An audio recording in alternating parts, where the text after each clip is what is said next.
هذه القصيدة تعبر على بورة القات هذه الأيام، خاصة سوق القرين اللي قلناش منه للحلق.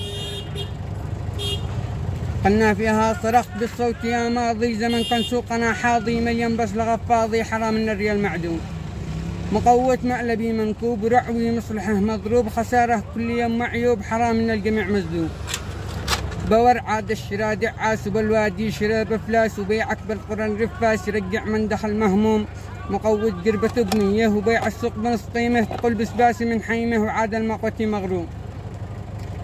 وهامم كيف للرعوي يراجع كم يقول يدي، لو بحسب انا خرجيت صفي ربع من المعلوم، بدون حتى شقا خارج يراجع منتكس حارج، وما له والضمر زالج وهذه حالته كل يوم.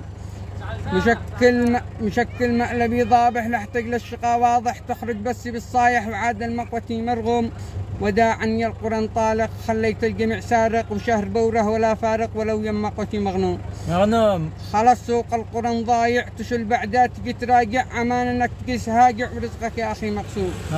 رساله والجميع يسمع ويفهم كلمتي تنفع، يقلب قابضتي يهجع ويحفظ غرسته هالروم، على حد ما يريد برحه ولا لصقه ولا شبحه، ربعين واقلب الطرحه والشق بدون تعقوم. يربط له هناك باغات ويشمخ مع حدا قطمات، ولا المغرب ولا الصلقات ولا يضغط على الطبلون.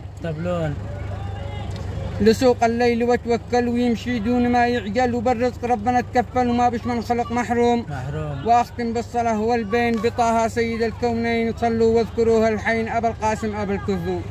وسلامك.